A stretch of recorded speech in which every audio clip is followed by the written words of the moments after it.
you're serious about getting your time back and scaling your business, then SMA Support Services is your secret weapon.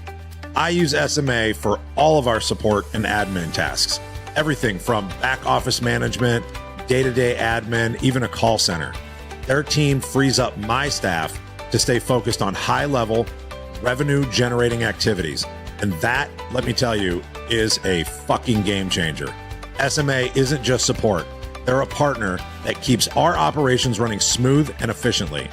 So if you want to focus on growing your business and leave the support work to the pros, hit up SMA Support Services. This is an event you won't want to miss.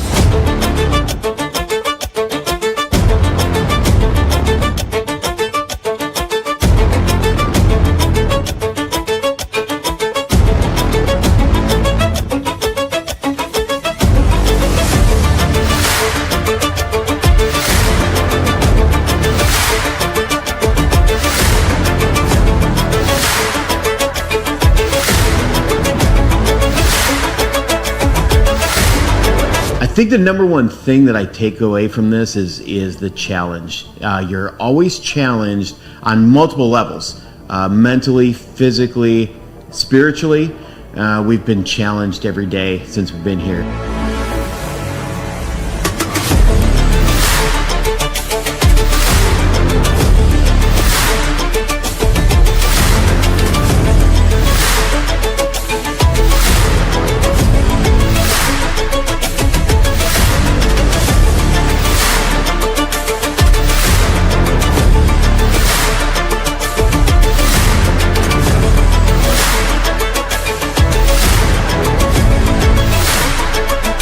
You've got to come here, take some time out, do it.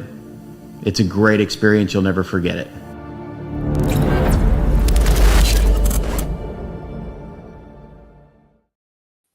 Welcome back to the new show, F&S Words with Eric and motherfucking Adam. There he is. Adam Patterson, how are you? It's great. And I'm glad you can call me motherfucking Adam. We can use as much FS. Not that we were reserving before, but what I love about this now is that there's some fucking structure to this shit. And actually, as much as it might seem fucking silly and bullshitty and, we just wanted an excuse to swear more. First, fuck you. I don't need another excuse to swear more. I can swear as much as I motherfucking want to. And secondarily, this is actually going to be an inherently overwhelmingly valuable webinar where we talk about words, concepts, business challenges that just happen to start with the letter F or the letter S. So I'm excited for this. We even have this sick fucking logo. I mean, look at this. Look at this. Look at this logo. Look at this. I got to figure out how to do this. Look at that. I mean, is that not the best goddamn logo you've ever seen in your life? It really is. Like, we look cool as shit. And I don't know why anybody wouldn't want to watch this just by looking at the logo. 100%. Yeah, I've never looked cooler. And again, to stress, my friend who helped put this logo together called this your stinky finger, Eric. And, I forgot about that. I didn't. So today, for our first F word that we will use, Eric, it is Putza.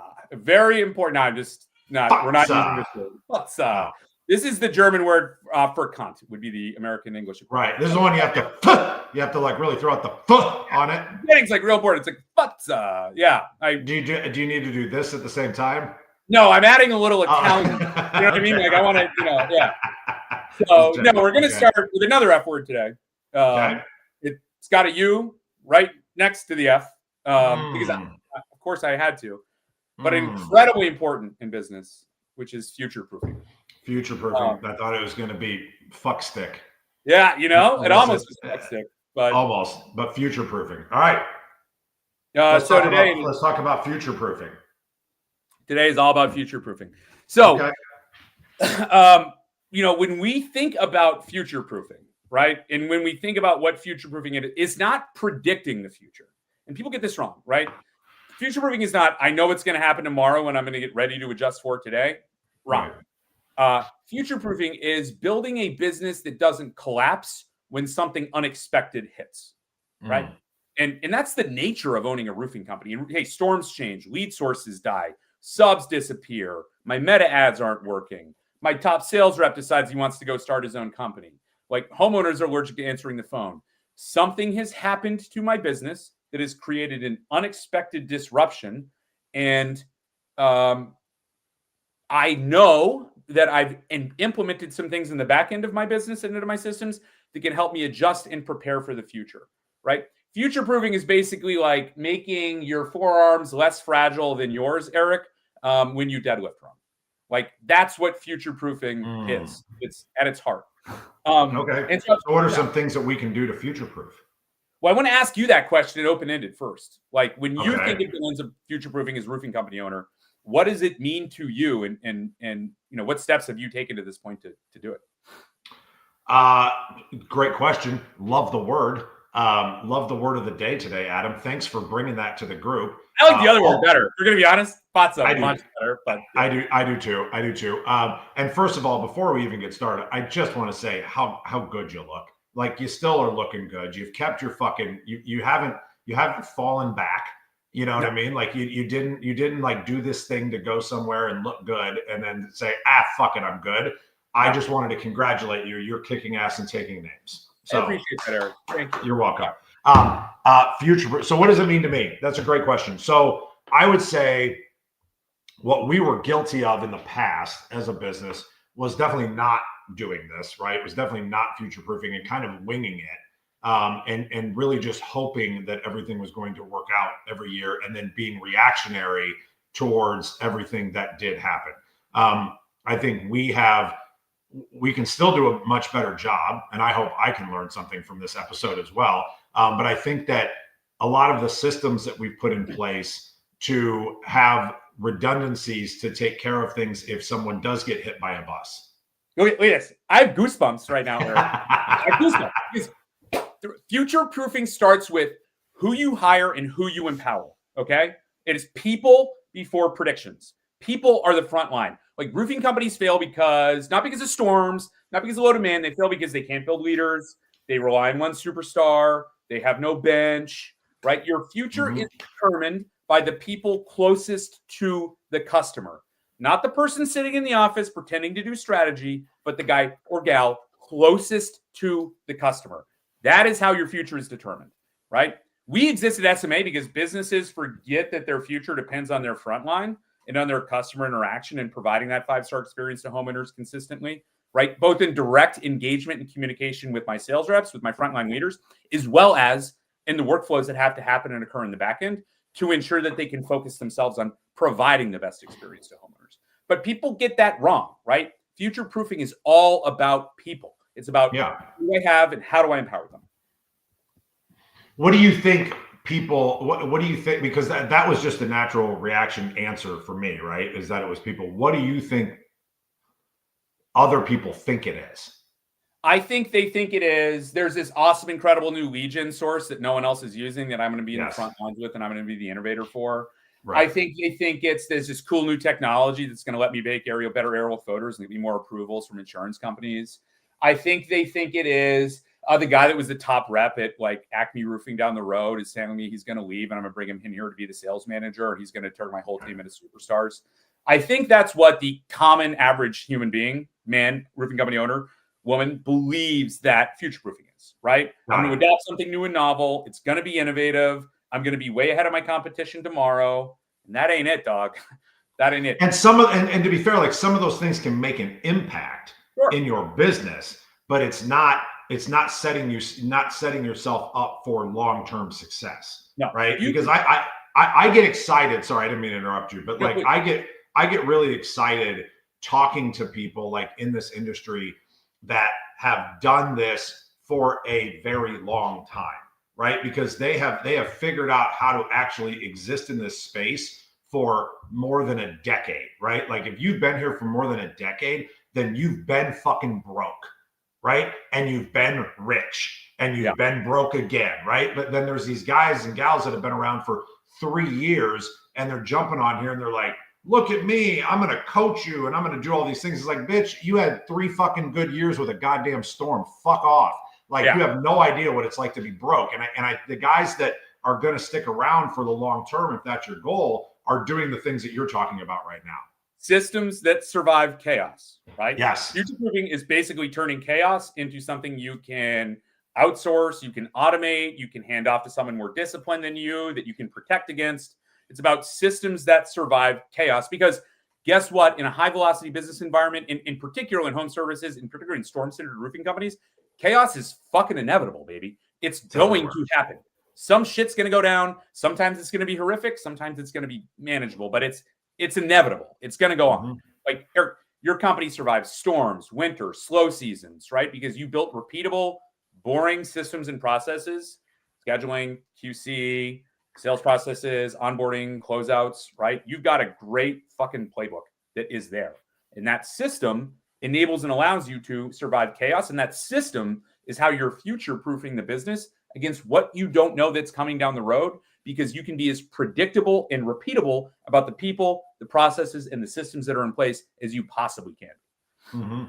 And to have the plug and play. So the word that I said earlier was the redundancy side, because a lot of times guys will freak the fuck out if they do lose that superstar, or they do lose that one admin person that fucking knew how to do everything, or they lose, because like we lost a person that we had fucking done a ton of training with that was like dialed in, and they left, right? Not because we did anything wrong. They just had another opportunity and they left.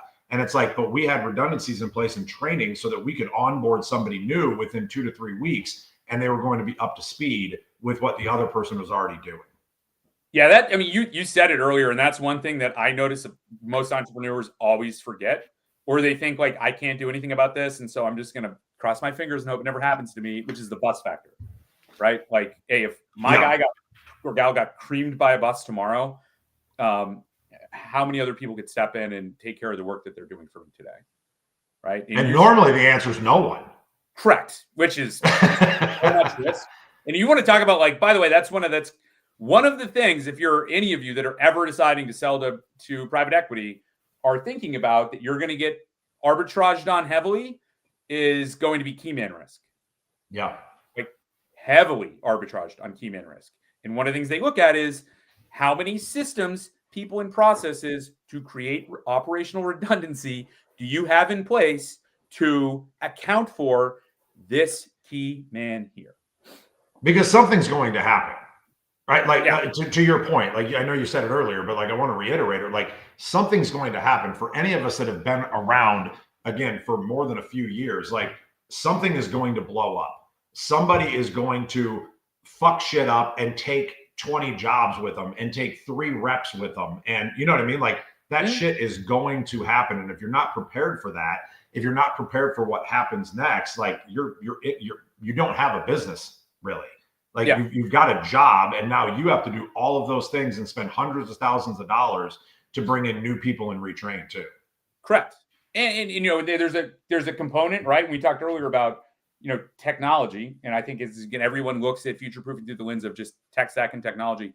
I also would tell you that most owners that I talk to in this space, not most, a lot of owners that I talk to in this space, they buy the technology the same way like a teenager buys gym equipment, right? And they use it for a week, and then they like hang it on the wall, and it just sits there, it becomes shelfware. It doesn't. It's a lot of work. Like they don't understand that it's a lot of work to actually put it all together and get it to work. But like once you do, you're smooth sailing, right? But like you have to make that short-term sacrifice for that long-term gain. For sure. Yeah, right. And in roofing, right? It's like I would call it the 4 core pillars, or the things that like every roofing company owner needs to have in place in order to have a future-proof and successful business. Let's go through the pillars. CRM discipline. Okay. Number 1A. Production dashboards. Number 2. Yep. Photo documentation. Number 3. And automated follow-ups. Number 4. You need to have each and every one of those things in place. Like that's like how many do you think most guys have? The number of people that I like have company cam, and they're like, oh yeah, well my reps don't take the pictures. Really? Yeah, right. Like I can't get reps to actually climb the roof and take the pictures, or they just do it at the adjuster appointment, and it's Yeah, that one drives me nuts. So how many do I think have it in place? Probably less than all 4 of those, and actually live them as company virtues and values and put them into action. Less than 10%. Yeah. But you think most guys have maybe 1, 2? Yeah. Most companies have one of those disciplines really hammered in and nailed down, right? Got it. So they might have production dashboards nailed, but like they don't have CRM discipline and the reps aren't taking photos every time. Right. And that's one, like, define and give everybody an example of what you mean by CRM discipline. So CRM discipline to me is like I'm leaving notes on jobs the minute I meet with the homeowner. I'm adding, my company cam photos to that. I have company cam integrated directly to my CRM. So the photos for my roof inspection are going directly in there. I am putting next steps and tasks directly related to that job in there, so I know when to follow up with it. If I've got a question for production, i.e. like, hey, we are thinking about a shingle change on this, or like, hey, do we need, can you check with me to make sure that I'm ordering the right pipe boots, and I'm adding it to the file so everyone can see visibility into what's happening, right? Not just like I met with a homeowner and then, 3 weeks later when we get the approval, it goes from homeowner appointment to job schedule for production. And we've missed everything that matters and every single step in between. And now I have no visibility into how my pipeline's performing. Right. Because a lot of times it seems like on the smaller mid-sized companies, the only person that really knows how to use a CRM is the owner and the office manager. Correct. Yeah, sometimes the production manager. Oh yeah, for production. Yeah, you're right. Yeah. Yeah. Production for sure, especially if you're trying to run everything through there. But but how are you job costing? Like, where's all your job costing at? Right? Correct. Exactly right. Yeah. Or they might be using the CRM in terms of file management, but they're not using it to create production dashboards. So they can't look really quickly to see where. Because a lot of times they'll spend thousands of dollars for the CRM a month to literally just house client names. Right. Yeah. Have you seen that? You go in there and you're like, what are you doing with it? And it's like, well, all our clients are there. I'm like, what does that mean? Yeah. You fucking use a spreadsheet for that, kid. For sure. And then they don't have automated follow-ups. So, right. So like, oh, cool. You've got 10,000 names that you're not remarketing. Right. So automated follow-ups, you're saying using the CRM or using some type of third party if necessary to have automated follow-ups? It could be there. Like ProLine is a great CRM that does a lot of the automated follow-ups directly out of it. There are others that don't, and there are tons, HubSpot's another, right? And you can do some of those automated follow-ups. You can put them into marketing funnels. There are other tools, go high level, right, that exist that allow you to doing something to have automated follow-ups, to have some kind of a rehash, to have some kind of a something in your world. A healthy roofing company should have roughly 10 to 12% of its total business come from rehash and nurture. So where's that figure? Where's that figure come from? I like it. I was just curious. Mine. Yours? Okay. Looking at a pie of revenue, comes from my experience working with private equity and venture capital funds and what I know that they tend to look for in revenue diversity, right? So they want to make sure that you're not undercapitalized, that you don't have revenue leakage or slippage. That what they're investing in is maximized and as profitable as it can be. And typically the numbers they look for are outside of this space, 15 to 25%, within home services, anywhere from 8 to 12. I call it 10 to 12 because I think, So is that something that we should be tracking? For sure, you should be tracking your lead sources. Yeah. Well, no, but I mean, if it is a rehash, like that's an important one to keep paying attention to, that we're actually marking it, that it is a rehash. Yep. Because most of the time, like if it was put in as a lead source, is like it was a door knock, self-gen, right? Yeah. It's gonna stay in as a door knock, and it's gonna be closed as a door knock. It's not gonna be closed as a rehash. And that's where your marketing automation follow-up can step in, because we can say, okay, every single deal that closed lost, I want to rehash, re-nurture, and revisit that. And I want to throw into this funnel. And if I get an automated response from the homeowner that says, yeah, you know what, come back out. We met 8 months ago. Things are a little bit different now. I think I want to move forward. That I'm re-entering the lead through my marketing automation tool, and that it's creating a new lead source and attributing that lead source appropriately, not the way that it was initially. Yeah. Okay. So, all right. What was one of the other pillars? We had CRM. Production dashboards, photo documentation, and automated follow-ups, right? Yeah. Okay. And ultimately, it's like using technology that reduces owner brain damage, not technology that looks cool in a demo. Because they all look cool in a demo. For sure. And we can we're all supposed to. Yeah. I'm trying to figure out how to make SMA look cool in a demo, by the way. And if anyone's got I helped Chris with that yesterday. Yeah. So you're welcome. Yeah. But that's it. I mean, it's all central to that. It's like, how do I reduce dependency on me, reduce my brain damage? I can't solve everything. And if I want to make this a large enough business, how do I? So what's first step that we should talk about with people that are like, okay, well, what's my first step to start future-proofing? Yeah, I would say diversify the things that actually matter.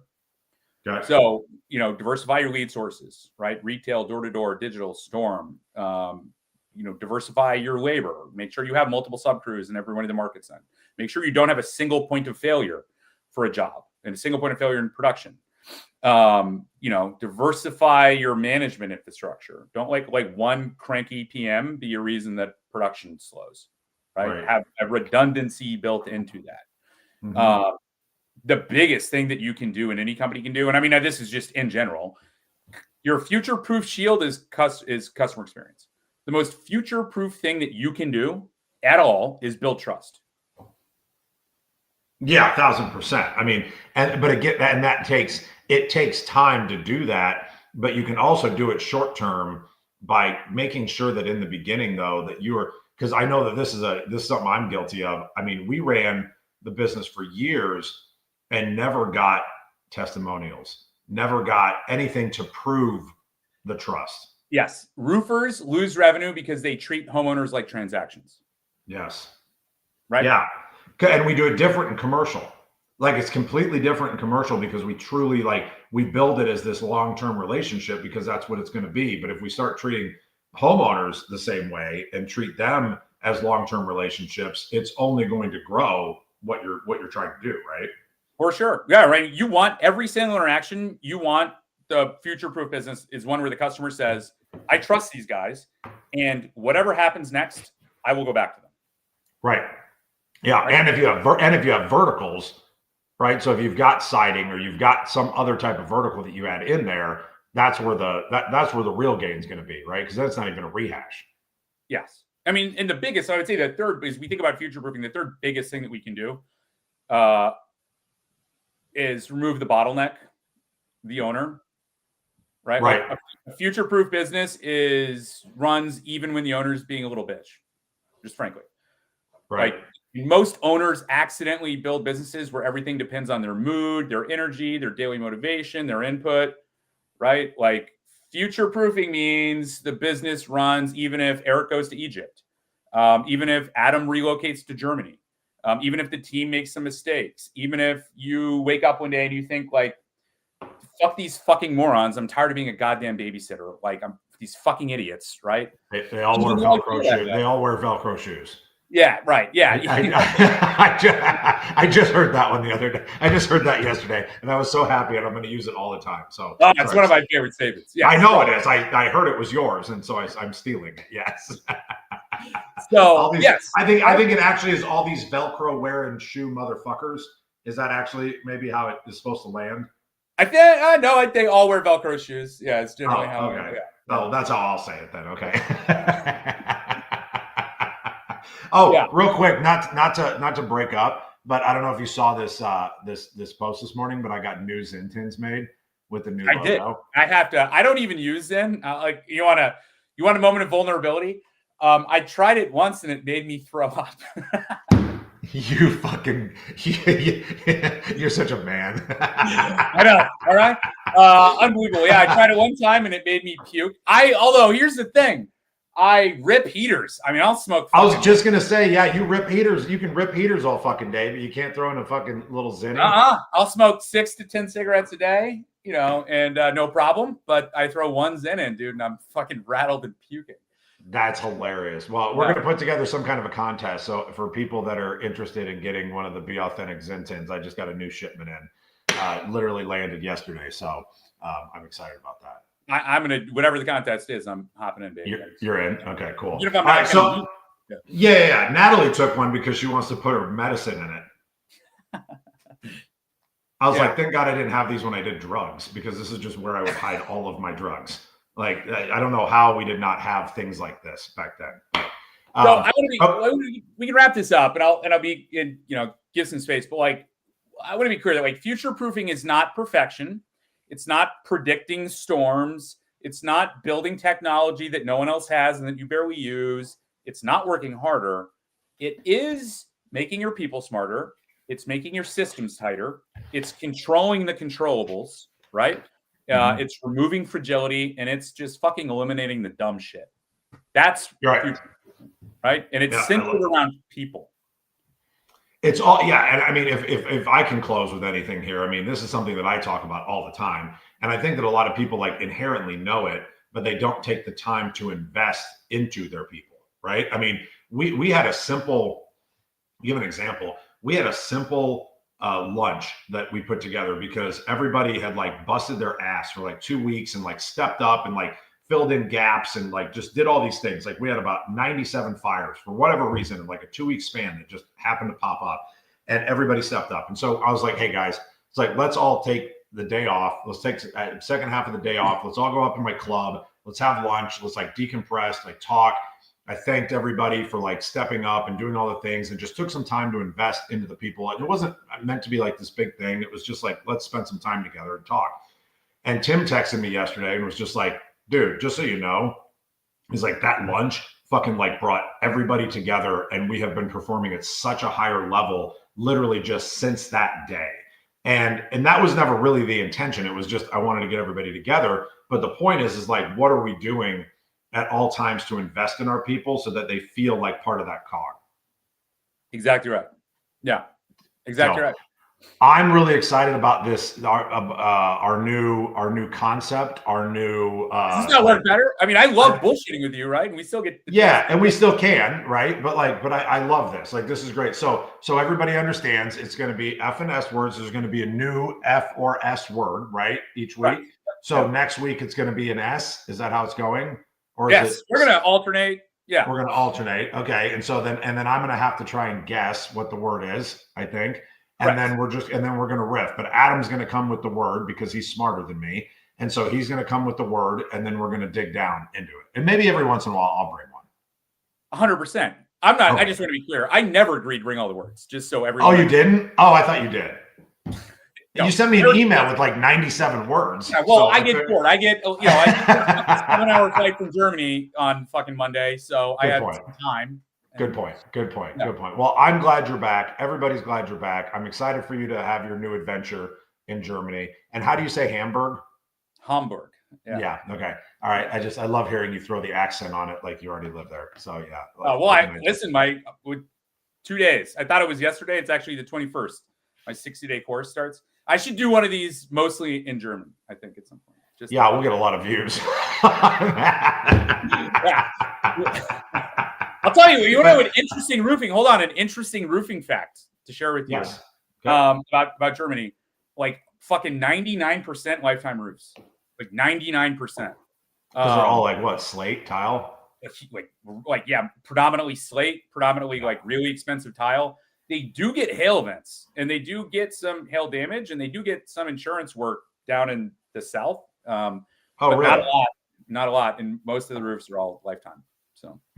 Well, we don't want that here because we want to have repeatable income. So yeah, let's not encourage fucking stupid things. So everybody, thank you for tuning in. Adam, thank you for being here. We'll see everybody next week. It's going to be Wednesdays at noon Central. I think we said. Is that what we're doing? Yes, noon Central or 1 Central? Yeah. But we're going to have this up as a live event so that everybody can register for it, so that you don't miss it. That it'll pop up in your feed when everybody's ready. So we're dialing this motherfucker in. Okay. And if anybody has questions, or if you have a word that you'd like us to dig in on, send one of us a DM and we'll talk about it. If it's stupid, we won't. But if it's good, then we'll bring it to the show. So Adam, thanks for being here, buddy. I appreciate you. Contest coming up soon for Zintins. I think I got about 20 of them to start. And we'll do a little contest for that. So thanks everybody for tuning in. Appreciate you. See you next week. If you're serious about getting your time back and scaling your business, then SMA Support Services is your secret weapon. I use SMA for all of our support and admin tasks. Everything from back office management, day-to-day admin, even a call center. Their team frees up my staff to stay focused on high-level, revenue-generating activities. And that, let me tell you, is a fucking game changer. SMA isn't just support. They're a partner that keeps our operations running smooth and efficiently. So if you want to focus on growing your business and leave the support work to the pros, hit up SMA Support Services. This is an event you won't want to miss.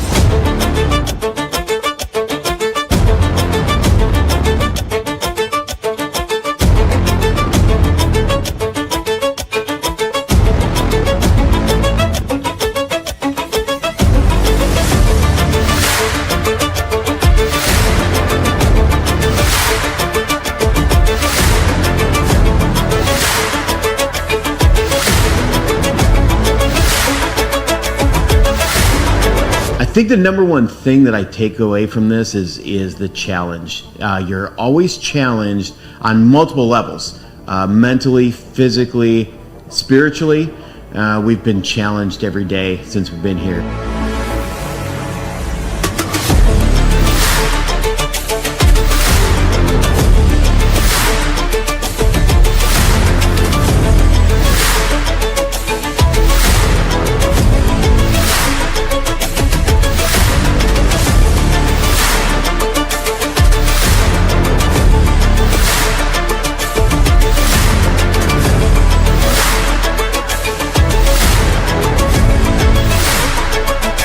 You've got to come here, take some time out, do it.